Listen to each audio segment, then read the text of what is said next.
the noises coming from the government are that this is a fantastic deal for India. Now, I have only two problems with this deal. One, if it is such a wonderful deal, why doesn't it come into effect right away? Why wait 1 year? India's need for exports is now, not 1 year later. That's one problem. There's a second problem. They've only talked about duty-free. They have not talked about non-tariff barriers.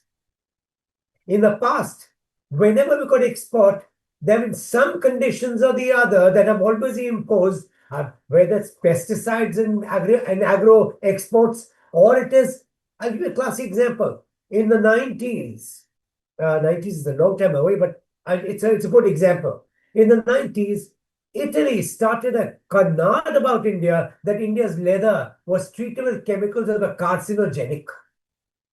And that, in effect, blocked all the leather exports to Europe. What Italy started doing is started importing leather uppers from India, put the soles and said made in Italy, and sold it to the markets there. At that time, there was no carcinogenic. Europe is full of bags of tricks. And I'm not sure whether non-tariff barriers will be there or not, because the trade deal does not talk about non-tariff barriers. So these are two issues that I'm a little concerned about. And I don't know whether it's a fair deal or not. You'll know whether it's a fair deal or not only when our exported goods are accepted in EU. That's 1 year away. There is another aspect that I'm a little annoyed about, even worried. The EU is signing a deal with India when the EU is on its knees. UK is financially bankrupt and is being bailed out by the US. Germany, which used to be the engine of growth in Europe, in the last 1 year has seen more than 2,000 units closing down. Why? Very simple. The entire German industrial machinery worked on low-cost fuel from Russia. Stupidly, on the advice of USA, it decided not to import fuel and energy from Russia. Now it has to pay high prices for fuel, and the entire industry has become uncompetitive. And if Germany falls, every other country in the vicinity, whether it's Poland or it's Finland or it's everyone else, they export to Germany. Their markets stop. So where does it have the money to import things from India? Consumer goods may be imported, but the rest of it, I don't know whether they have much money and bandwidth. 1 year later, the patient, instead of going to the hospital, will be in ICU. Which is what is worrying me again. Why is India chasing EU, which has a declining population and which has a declining income, and all the countries there, almost all the countries there, are in a critical state financially? Is it because of a love of white-skinned people? Why haven't they looked at Indonesia, Malaysia, Vietnam, Thailand? These are countries with growing populations, with growing GDP, with growing per capita income. Why is it that we are a little squeamish about tying up with the South Asians? Is it because they're not fair-skinned? I see some element of either myopia or racism in all our dealings on FTAs, on the FTA front. I mean, these are some of my concerns. Maybe I'm wrong, but the fact that the deal is going to kick in only 1 year later. Look, one of the biggest exports that we have is textiles. Till now, the advantage was always Sri Lanka and Bangladesh and less developed countries. They get a special preference for exports to EU. Hence, many Indian exporters open shop in Bangladesh to get benefit of these preferences. Ditto with Sri Lanka. But Sri Lanka is smart. Let me give you an example. One of the biggest exporting companies in the textile sector is a company called Brandix. Brandix is luxury female innerwear.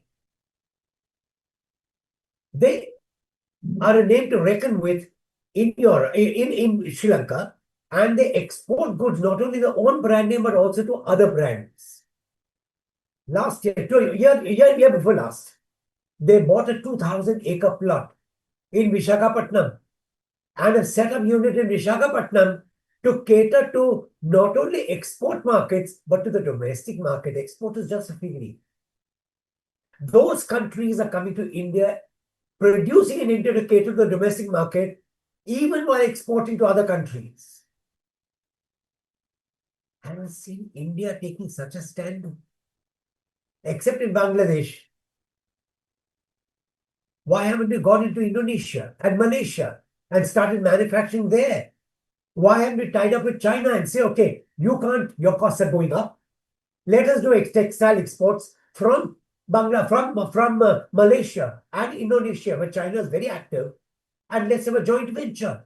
Okay, we get half the profits, we make half the investments, but still we open up new markets. Why is that vision missing from the External Affairs Ministry? Why is the vision missing from the Commerce Ministry? Look, the EU has access to Indian markets, but the Indian markets are always open. Maybe there was a duty structure, the duty structure will be reduced. What India needs now is not imports. India needs exports. Our exports are growing, but imports are growing faster. Are we going to import more and more and increase the trade gap?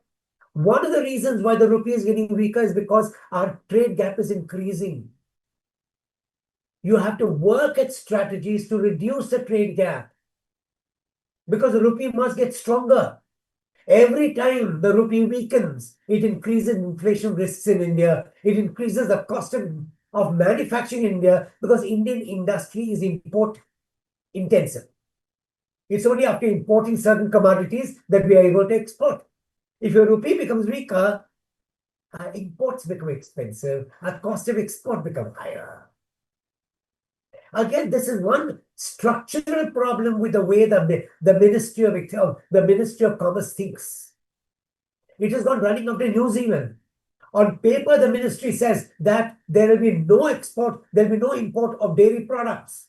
But there in the fine print, in the New Zealand documentation, is that we'll be exporting milk powder for infants, we'll be importing baby food, which means that you're hitting Amul spray, which is a big profit center of Amul. Are you destroying India's milk industry? This double talk is what I'm scared of. We are allowing them access to Indian markets. New Zealand is a classic case, which is going to hurt us badly. And please remember that milk is 5% of India's GDP, and that 5% is larger than rice and wheat put together, which means 5% of India's GDP gets impacted. 5% of the entire Indian farming community will lose their incomes, which in turn means poor rural demand, poor consumption, which means less offtake from Indian industry, which means that your economy is a little slow. Okay, first, the world is changing rapidly. The US is in decline, the EU is in decline, with the US and the EU separating because of Greenland, both will decline faster. Canada has gone to China, not to India, even though India is a large market. Why? Because China has a focused area on what to import, and they're more credible in long-term commercial arrangements. As a result, Trump has threatened 100% tariffs on Canada. Canada's not worried. They'll just stop aluminum imports by USA from Canada. None of the industry will survive without aluminum. Power comes from Canada. They'll put up a duty. They've already put a duty on power, and that makes American manufacturing that much more expensive. That's one part. The second part is India saying that we're going to have access to defense technologies. What defense technologies? Give me one European country that has shared a technology with India. They give you semi-knockdown kits, assemble them, they teach us how to screwdriver it, and they say, we share technology with India. The only country that has shared defense technology with India is Russia. To some extent, Israel, but Israel is a bad name today because of genocide, because of ethnic cleansing. Given these realities, why are you looking only at those markets? What defense technology are you going to take from there? Engineering goods in Germany have now become almost twice the price that they were earlier because of high energy costs, high labor costs. And the more Europe and America try to slow down immigration, the more expensive will their own labor become, and that in turn impacts the cost of goods and services. AI? China has more advanced AI than anyone in Europe. Europe has missed the AI bus completely.